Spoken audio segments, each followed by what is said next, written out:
Hello, and welcome to Sleep Stories with the Slumbering Seagull.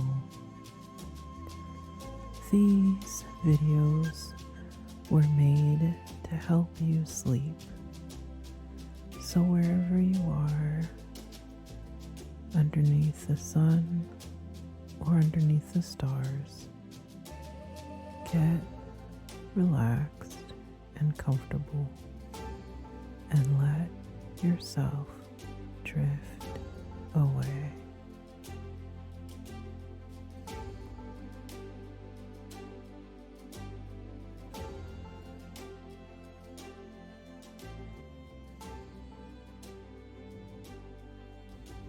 The Ivory Guardian and the Viper. The Ivory Guardian stood atop a rocky outcrop, his navy blue-hued suit glinting in the first light of day. God, you are the most skillful painter, he whispered in awe as his eyes soaked in the beautiful nature that surrounded him. The family of elephants, their massive forms silhouetted against the rising sun, moved gracefully through the golden grass. The matriarch, Nia, led the way, a wise old soul with tusks that curved like crescent moons. Her calf, Mtoto, trotted alongside, playfully nudging her trunk. The other members of the herd followed, their synchronized steps creating a rhythm that resonated with the heartbeat of the land. As the sun climbed higher, the Ivory Guardian descended from his perch. He approached the elephants, who greeted him with low rumbles, their way of saying, "You are welcome here." He knelt beside Mtoto, feeling the warmth of the young elephant's rough skin. Together, they watched the sky transform from indigo to gold. Just as the sun peeked over the distant hills, the Ivory Guardian's backpack vibrated. He pulled out his cell phone that Amelia had gifted him. He had hesitantly accepted. On the screen, he saw Amelia's name flashing. With a smile, he answered. "Amelia, why are you up this early?" he asked, his voice echoing across the grasslands. "Tiggy," Amelia's voice cracked. "My parents and I are having breakfast together at their house. You should come." The Ivory Guardian paused. He loved the elephants, but Amelia's invitation was tempting. "What will you guys be having for breakfast?" Amelia's voice bubbled with excitement. "You'll find out when you get here. Mama Amelia cooks better than me, so you don't have to worry. I've told my parents a little bit about you, and they're anxious to meet you." Mtoto let out a loud trumpet, as if answering yes for Kwame. He chuckled. "Sorry about the noise. I'm surrounded by elephants. But breakfast sounds good. I'm going to stop by the church to pray, and then I'll be there." "Okay," Amelia said, so glad to hear he would be joining them. Kwame ran with the speed of a cheetah to the old church in the village of Mojo. He didn't grow up there, but spent time in the small town recently and felt a peace there. This church especially was a place he found refreshing for his heart and mind. He came in dressed as a regular man, both in hopes to not be disruptive and to not be disrupted. Within the humble church, the Ivory Guardian knelt down, his hands clasped in silent prayer. He gazed upward, seeking connection to the one who gave him these great powers. And then, unexpectedly, a vision unfolded. A lion, its golden mane shimmering like desert sands, strided across the surface of a river that wound through a village Kwame was unfamiliar with. The water yielded beneath its paws, ripples parted. It walked as though on dry ground, but was in the deepest part of the river. The villagers gathered along the riverbanks, their breath held in reverence.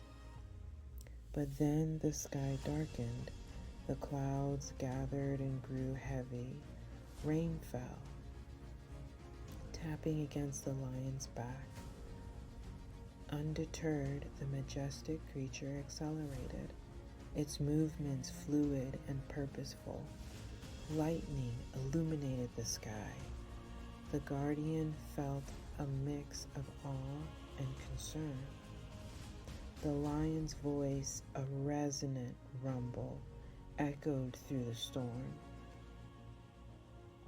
Kwame, it said, speaking straight into his heart. Your duty lies beyond these walls. Protect Zamani from the unseen peril that approaches. The guardian watched himself rise from the edge of the river. The wind blew as he stepped into the water further and further. His feet barely touched the water's surface.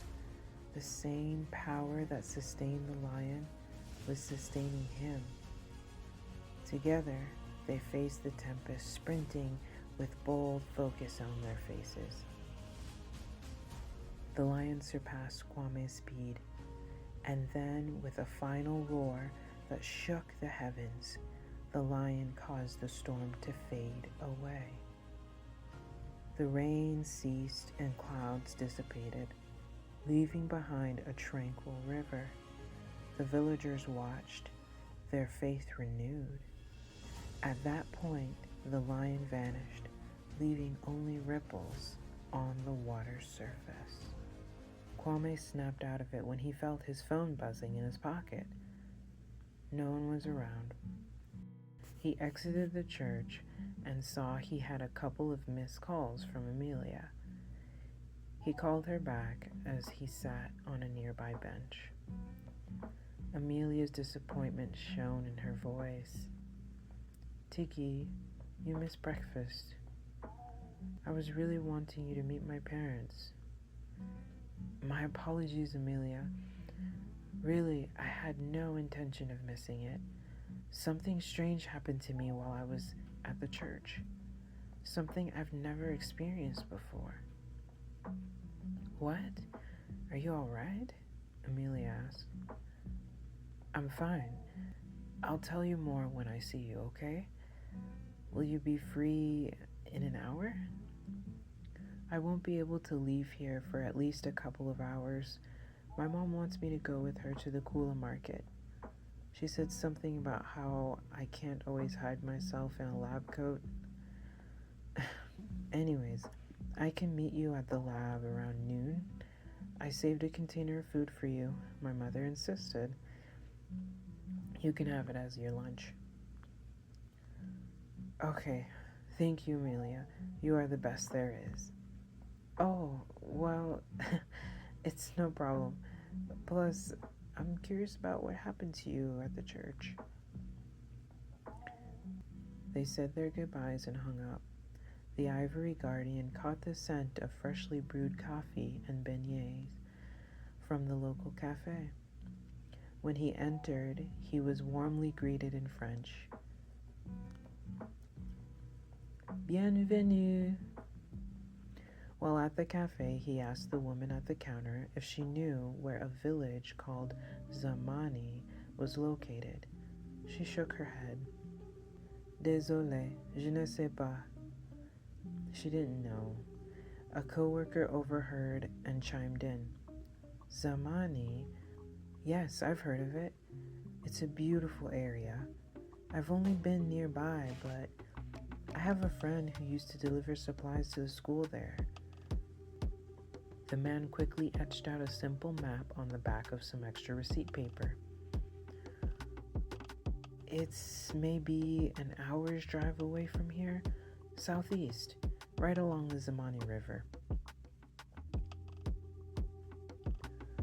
Merci beaucoup, the Ivory Guardian said as he left a tip. I'll go to see this village and figure out what the trouble is, but after my breakfast. He smiled as he took the first bite of a beignet.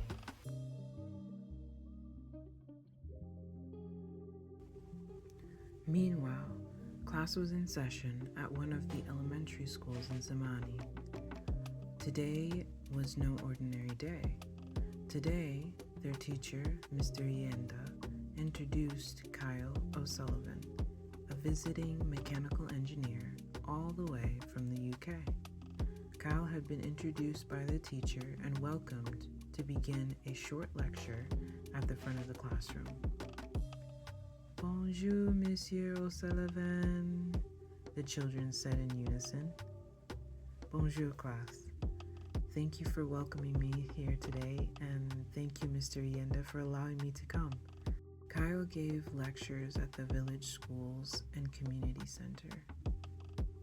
To begin, he introduced the company that he was representing. Fountain of Life Innovations is dedicated to improving water quality in developing countries, with a special focus on regions like Congo. Our mission is to provide clean, safe water to communities in need. Their engineers, including myself, work to create efficient, eco-friendly solutions. Clean water is essential for health, agriculture, and economic development. My role involves both office work and field visits. I travel to remote areas, assessing water sources, conducting feasible studies, and overseeing installation and maintenance of the water infrastructure.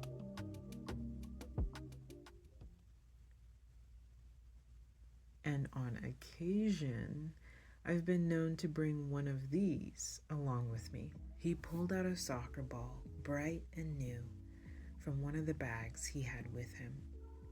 The kids all looked at the ball with smiles, anxious to get a chance to play a game of soccer.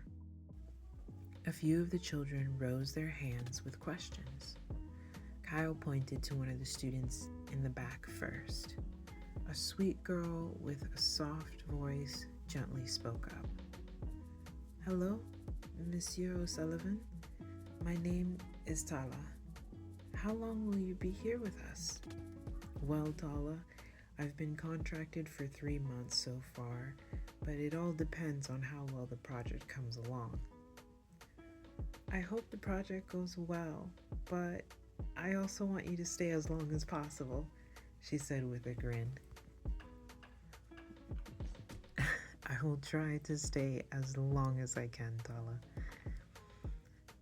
And while I'm here, I will be giving extracurricular lessons to those who are interested in learning some of the basics of mechanical engineering. He pointed to a young boy who was towards the front of the class. Hello, Monsieur O'Sullivan. My name is Zeze. I want to say thank you very much for helping us to have clean water. I saw the big machine you put together near my house the other day, and it looks so cool. I would like to sign up for your lessons, please. I want to help people too. The machine is called the Nile Sift Pro. I'm glad you like it, Zeze. I'll tell you more about it in our lessons. I'd be glad to have you attend, and you're very welcome. I'm just happy to be here to help. Okay, class, you can ask more questions after recess, said Mr. Yenda, noticing that the time was nearly up for this portion of the school day. Now at this time, we're going to clean up our room and then line up against the wall. Kyle was touched by their kind words. Being there was truly turning out to be one of the best experiences of his entire life. Suddenly, Kyle heard something going on outside, some type of commotion. He saw a few people running away from something. Mr. Yenda, you wait here and I'll check it out real quick. Kyle grabbed a taser out of his satchel. He stepped out and shut the door behind him. By this time, the children noticed something was wrong and huddled around Mr. Yenda. It will be okay, kids. Don't worry. But if there is trouble, remember the emergency plan, okay? Okay, the kids murmured as they waited. Zeze looked the most uneasy, not wanting anything bad to happen to Mr. O'Sullivan. He said a quick silent prayer for his teacher, schoolmates, and his new friend. The air was thick with tension as Kyle confronted a man with skin covered in a deadly poison. Kyle was shocked to see the man's hands had an unnatural glowing green color to them. Their eyes locked, and a fierce battle ensued. But the Viper's touch left Kyle weakened and ill. The Viper stood over him. I am the Viper, and you are in my way. He watched Kyle become sicker by the second. That looks painful. If you recover, remember this. Fountain of Life Innovations must dismantle and end all work and connection to this place. You and the company leave and never return, or else. Or maybe it would send a clear message if I just finished you off now. Kyle's vision blurred. He could barely make out what he was seeing. Another man, a mysterious figure with powers beyond imagination. With great speed and strength, knocked the Viper down with a large log. Help! Kyle managed to get out before passing out. Just when hope seemed lost, the Ivory Guardian had arrived. The Guardian drove off the Viper, saving Kyle from further harm. With urgency, Conway carried Kyle to Amelia's lab. Amelia, a bright scientist, worked tirelessly to create an antidote, determined to save Kyle's life.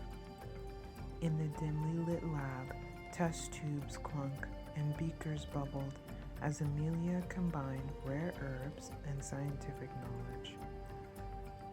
As time went by, Kyle's condition worsened, but Amelia's determination fueled her efforts. She knew that time was of the essence. Amelia's hands trembled as she administered it to Kyle. Both her and Kwame watched anxiously for signs of improvement. The room held its breath. Slowly, color returned to Kyle's face, and strength surged through his veins. Kwame had changed into regular clothes. Kyle opened his eyes. The first person he laid eyes upon was Amelia. You saved me. Thank you. Thank you so much. I thought I wasn't going to make it. Shh, you need to try to stay calm, okay? I'm so glad you're doing better, but I'm sure you'll need to rest. You're so beautiful, Kyle said, looking a bit dazed. Amelia wasn't expecting the compliment, and simply laughed it off. What's your name? She asked. Kyle O'Sullivan. I'm staying in a hotel in Kinshasa. I'm here temporarily to oversee a water purification project. Okay, perfect. We are in Kinshasa right now, Amelia said. Kyle's life was saved, but questions lingered. How did I get here? Who are you? Something really strange happened. Amelia hesitated but got a reassuring nod from Kwame. My name is Amelia, and this is the Congo Ecological Research Association Laboratory, or SURA for short. I work here as a scientist. We're in one of the old lab centers that hardly gets used anymore. My friend Kwame brought you here, she replied. That would be me. Kwame stepped forward. Kwame had a good feeling about Kyle. Hello, Kwame. Kyle reached out for a handshake. They shook hands. Thank you. I don't know how you did it, but you saved my life. I owe you a lot. You owe me nothing, Kyle. Please tell me, though. You were fighting someone near the elementary school.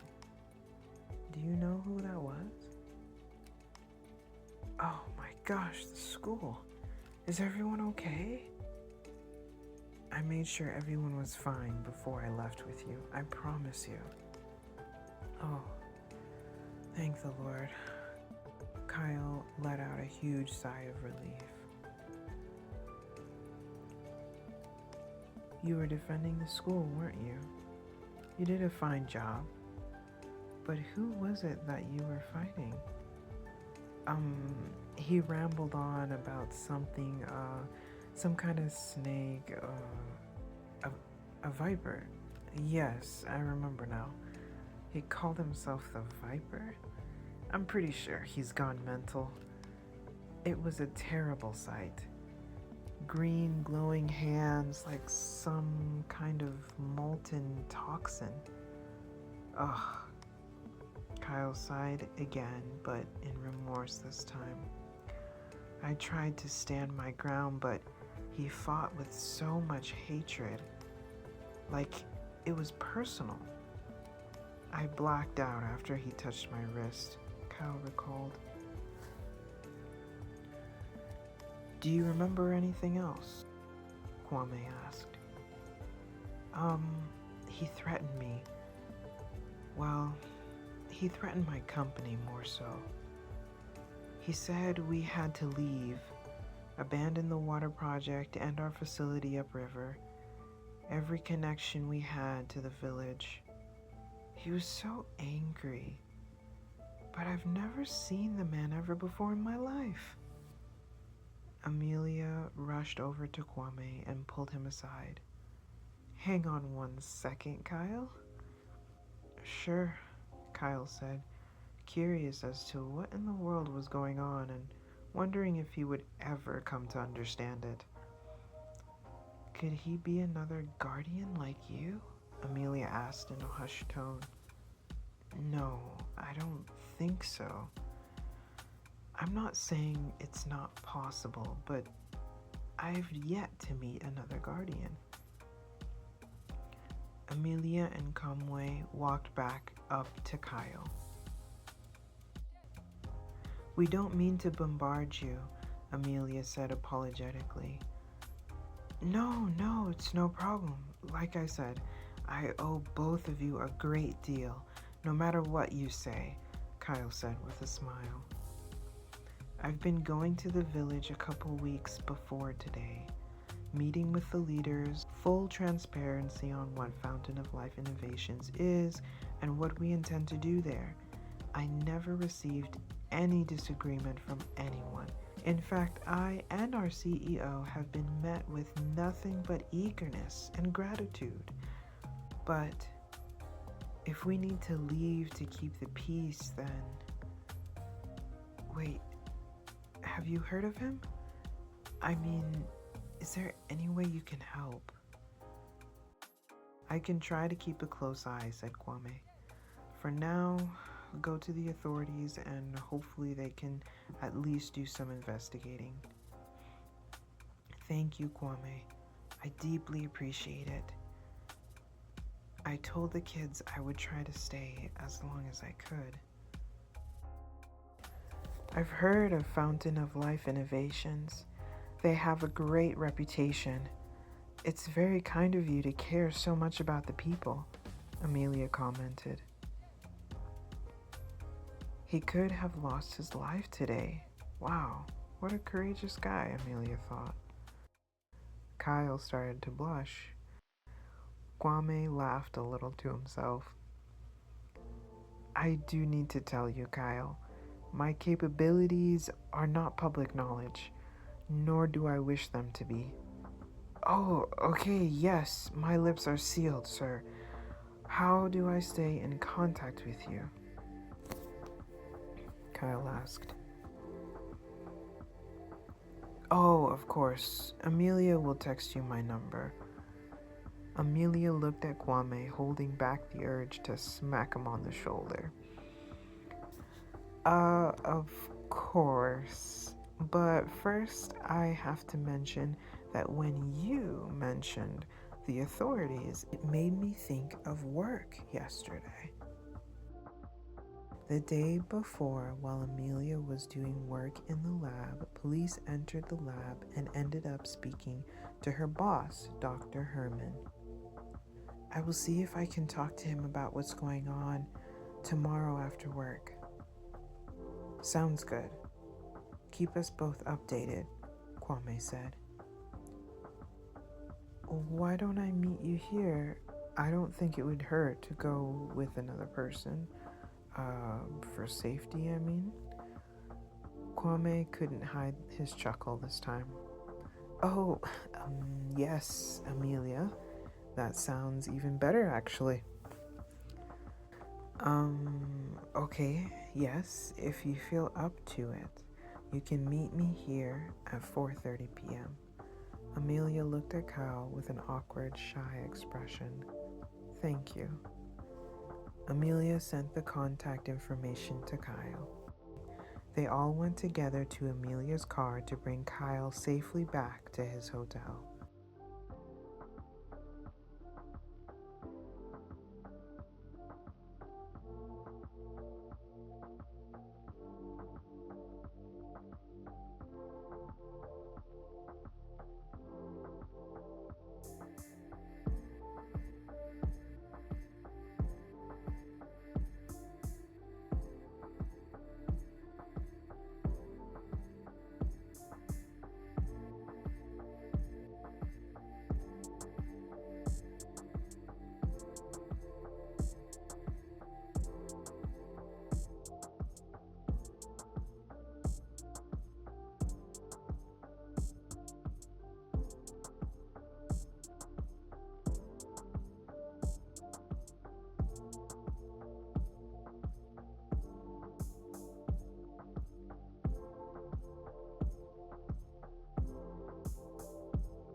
diatawa diatsuban totsena aga mame